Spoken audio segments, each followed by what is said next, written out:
વાલા ભક્તો, લવિંગ લઈ કરી લો આટલો ઉપાય. ઘરમાં કદાચ મેલી વિદ્યા થઈ હશે તો નિરાકરણ થઈ જશે અને ઘરમાં કોઈ મેલી વિદ્યા પછી આપણી ઉપર નહીં થશે.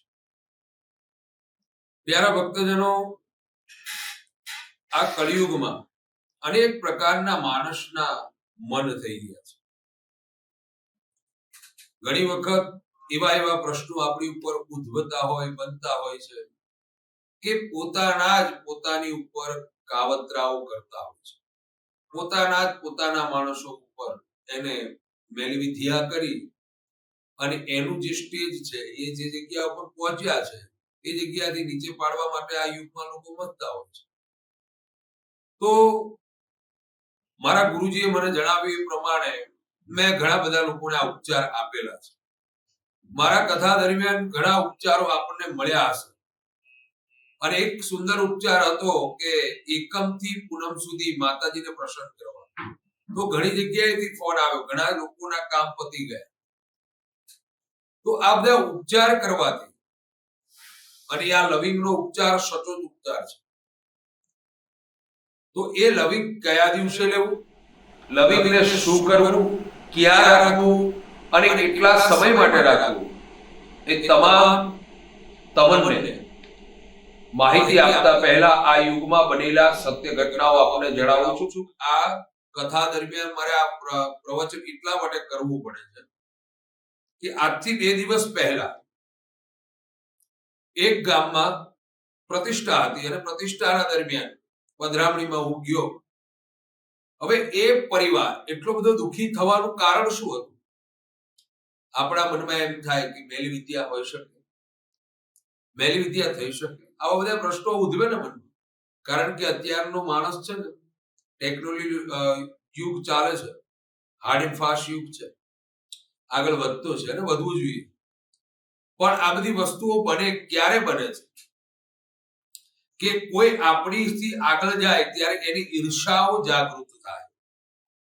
પોતાના ભાઈ એની ઉપર એવું મેલી વિદ્યા કરાવી હતી, આખું જીવન દરબાર જેમ થવા લાગે ને, ધીરે ધીરે ધીરે માણસ ઓગળવા લાગ્યો. ઓગળવા એટલે શરીર ઓગળવા લાગ્યું, ઘરમાં પૈસા વ્યય થવા લાગ્યા, પતિ પત્ની વચ્ચે ઝઘડો થયો, પત્ની પોતાના ઘરે જતા રહ્યા, દીકરાઓ ન બોલવાના શબ્દ પિતાને બોલવા લાગ્યા અને એ માણસ સુસાઇડ કરવા માટે તૈયાર થઈ ગયા. માણસ કારણ કે કંટાળી જાય.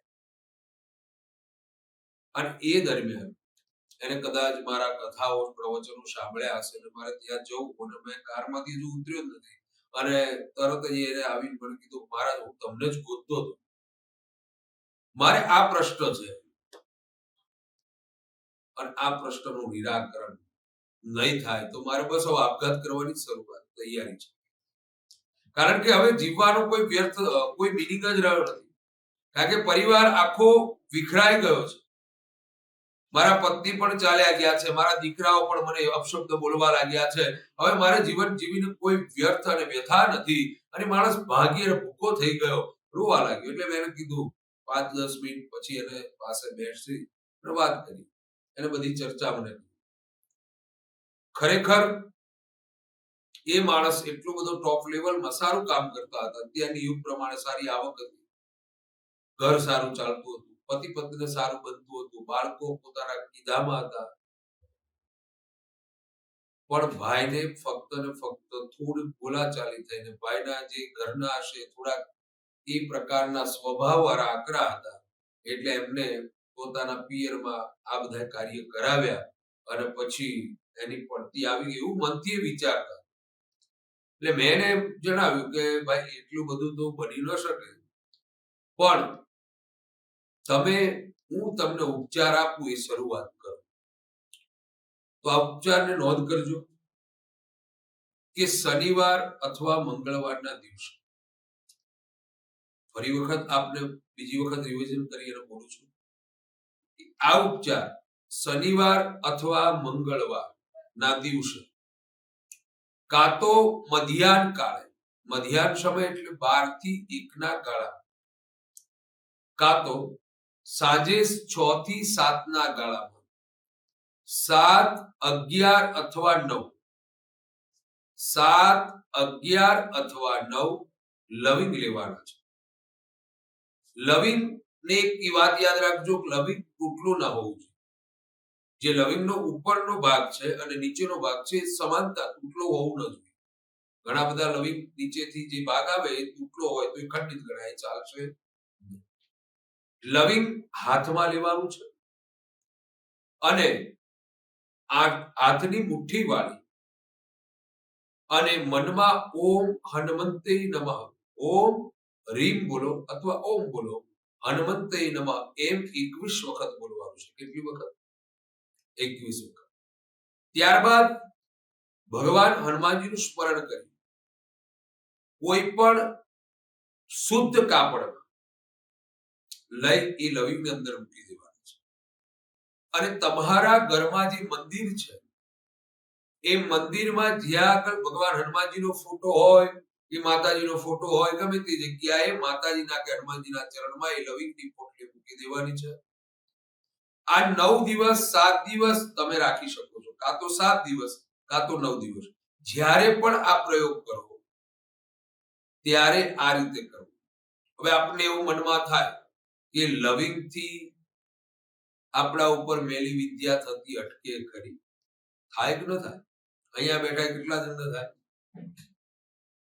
ઘણા લોકોને. આ બધા તર્ક વિતર્ક વાળા માણસો છે, કોમ્પ્યુટર યુગ વાળા. એટલે આપણે વ્યૂ વિચારતા હોય તો પ્યારા ભક્તો, લવિંગ એક એવી વસ્તુ છે, લવિંગ તમારા જીવનમાં, જેમ આગળ મારી એક કથામાં મેં લીંબુનો પ્રયોગ બતાવ્યો, એમ લવિંગનો પણ પ્રયોગ એવો જ છે કે જો તમારા ઘરમાં આવતું હશે કારણ, જો તમારા ઘરમાં કોઈ મારણ કરતું હશે, કોઈ વશીકરણ થતું હશે, કોઈ મેલી વિદ્યા થતી હશે, કોઈ કાળા જાદુ થતા હશે, અને આ રીતે તમે શનિવાર અથવા મંગળવારના દિવસે આ રીતે લવિંગ લઈ અને આ પ્રમાણે પ્રયોગ કરી, આ પ્રમાણે ઉપચાર કરી અને જો મંદિરમાં રાખી દેશો તો વાલા ભક્તો, એ લવિંગ 7 છે, 11 છે કે 9 છે, એ લવિંગના હિસાબે તમારા ઘરનામાં ઉપર કોઈની ઉપર મેલી વિદ્યા નહીં થાય, ચોક્કસ.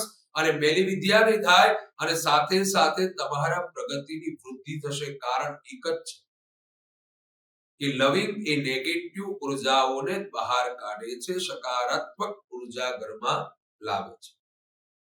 ઘણા બધાના પ્રશ્ન હોય છે અને આ બધી વસ્તુ થાય એટલે તમારા જીવનમાં શું થાય કે પહેલું તો તમારું મન વિચલિત થવા લાગે. એક જણનો પ્રશ્ન હતો, 2 દિવસ 4 દિવસ પહેલા ફોન હતો, મારા મેલી વિદ્યા હોય અને એનું કારણ શું, એને કેવી રીતે ખબર પડે? તો આ બધા ઘણા બધા એના ઉપદેશો છે. ઘણી પ્રકારથી જાણવા મળે છે કે ચીડિયાપણું રહે, ઘરમાં મતભેદ રહે, એકબીજાનો બોલ્યું ન ગમે, એકબીજાની સાથે ઝઘડા થાય, ઉગ્રતા રહો, પોતાને કોઈ પણ કાર્યશૈલીમાં સફળતાઓ ન મળે, આ બધા જ કારણો મેલી વિદ્યાના હોઈ શકે છે. અને મેલી વિદ્યા માટે અત્યારે લોકો કેટલું બધું કરે છે, કારણ કે જેટલા યજ્ઞાદિક કર્મ થાય છે ને એનાથી સંપૂર્ણ વધારે આ બધું થઈ રહ્યું છે. કારણ શું છે કે 2 જણ સાથે કામ કરતા હોય, આ સમજવા જેવી વાત કરું છું.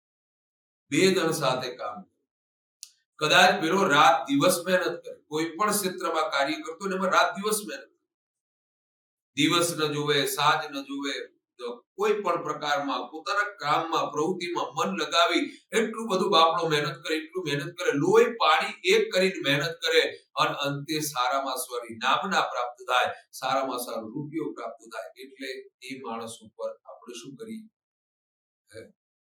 કારણ માર. અત્યારે જેટલા ગીતાજી નથી વેચાતા એટલા લોકોના ઘરમાં એવા પુસ્તકો આપણને જોવા મળે છે. એમાંથી બધા ઉપચારો કરશે.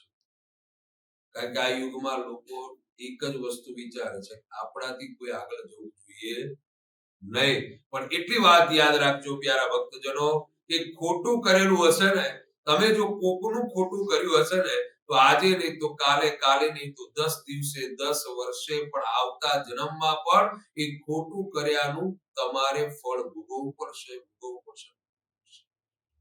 બીજા નંબરની વાત એ છે કે જ્યારે તમે ખોટું કરો છો ત્યારે તમે સન્માનિત થઈને ખોટું કરી રહ્યા છો.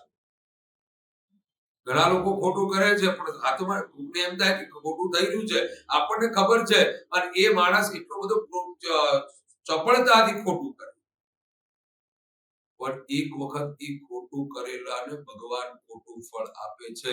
કારણ કે આપણે જોઈએ કે મહાભારતના યુદ્ધમાં પાંડવોનું બધું જ ચાલ્યું ગયું. ગતું રહ્યું ને, બધું જ ગતું રહ્યું. પણ પાંડવોએ ભગવાનનો સાથ નથી છોડ્યો. પાંડવોએ ભગવાન કૃષ્ણને નથી છોડ્યો. અંતે ભગવાને સર્વસ્વ અપાવ્યું. કારણ એક જ છે કે જીવનમાં દ્રઢતા આપણો સંકલ્પ હોવો જોઈએ વાલા ભક્તો. તો આ પ્રમાણે શનિવાર મંગળવારના દિવસે લવિંગનો ઉપચાર કરવાથી તમારા ઘરમાં વશીકરણ, કારણ, મારણ, મેલી વિદ્યા નહીં રહે અને તમે સુખ અને શાંતિથી જીવી શકશો, સમૃદ્ધિથી જીવી શકશો. તો આવા બધા જ પ્રોબ્લેમ વાળા જે કોઈ લોકો છે એ લોકોને, કારણ કે આ સૃષ્ટિમાં ઘણા બધા પ્રોબ્લેમમાં ઘણા બધા લોકો સંકળાયેલા છે.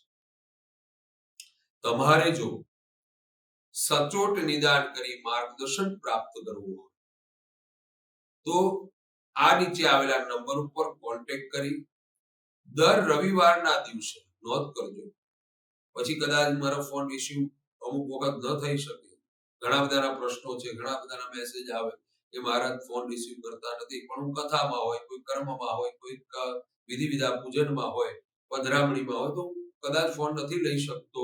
પણ કોઈ માફી ચાહું છું, કોઈ એવું વિચારવાની જરૂર નથી. બધાને મારે સન્મુખ આવી અને હું તો બધાની પાસે માર્ગદર્શન આપી શકવાનું નથી, પણ તમને માટે રવિવારના દિવસે અઠવાડિયામાં એક વાર રવિવારે આણંદ જિલ્લામાં તારાપુર તાલુકાનું મોરજ ગામ ઉમિયા માતાજીના મંદિરે સવારમાં 9 થી 12 અને સાંજે 3 થી 6 ના સમયે તમે આવી અને મારી રૂબરૂ મુલાકાત કરી શકો છો. અને કોઈ પણ માર્ગદર્શન જોઈતું હશે તો માર્ગદર્શન તમને પ્રાપ્ત થશે. તો વાલા ભક્તો, લવિંગ લઈ કરો આટલો ઉપાય અને જીવનમાં મેલી વિદ્યા તમારા ઘરમાં હશે તો એ મેલી વિદ્યાની નિવૃત્તિ થશે અને લવિંગના કારણે તમારા જીવનમાં સુખ અને શાંતિ પ્રાપ્ત થશે. 7 કે 9 દિવસ લવિંગ રાખવું અને ત્યાર પછી જલમાં પ્રવાહિત કરી દેવું.